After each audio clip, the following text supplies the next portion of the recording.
বন্ধুরা, প্রতিদিন সকালে যে লাল গোল থালাটা আমাদের ঘুম ভাঙায়, সেই সূর্য মামাকে নিয়ে আজ কিছু চমৎকার কথা বলবো। বিজ্ঞান কি বলে আর কোরআন কি বলে, চলুন জেনে নেই। আর হ্যাঁ, মাঝখানে কিছু মজার তথ্য আছে। সূর্যের গতিপথ। মানুষ ভাবত সূর্য স্থির, কিন্তু আধুনিক বিজ্ঞান বলছে সূর্য তার পুরো পরিবার সৌরজগৎ নিয়ে মিল্কি গ্যালাক্সির চারদিকে সেকেন্ডে প্রায় 220 কিলোমিটার বেগে দৌড়াচ্ছে। কুরআন আজ থেকে 1400 বছর আগে সূরা আম্বিয়া 33 নম্বর আয়াতে বলা হয়েছে, তিনি সৃষ্টি করেছেন রাত ও দিন, এবং সূর্য ও চাঁদ সবাই আপন আপন কক্ষপথে বিচরণ করে। মজার কথা, সূর্য কিন্তু অলিম্পিকের দৌড়বিদের চেয়েও কোটি গুণ দ্রুত দৌড়াচ্ছে, অথচ আমরা টেরই পাচ্ছি না। একেই বলে স্মুথ ড্রাইভিং।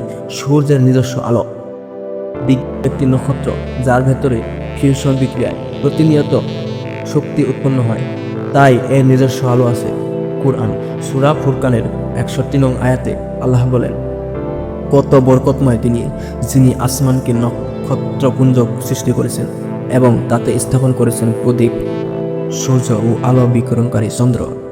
এখানে সূর্যকে বলা হয়েছে সিরাজ বা প্রদীপ, যার নিজস্ব আলো আছে, আর চাঁদকে বলা হয়েছে মুনির বা প্রতিফলিত আলো।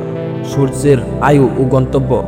বিজ্ঞান, সূর্য চিরকাল জ্বলবে না। বিজ্ঞানীরা বলেন আরও প্রায় 500 কোটি বছর পর সূর্যের জ্বালানি ফুরিয়ে যাবে এবং এটি নিভে যাবে।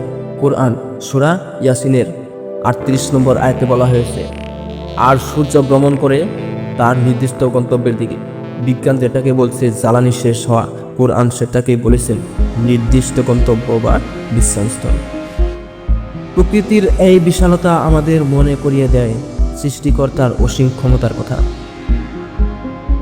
ভিডিওটি ভালো লাগলে শেয়ার করবেন। দেখা হবে পরের ভিডিওতে।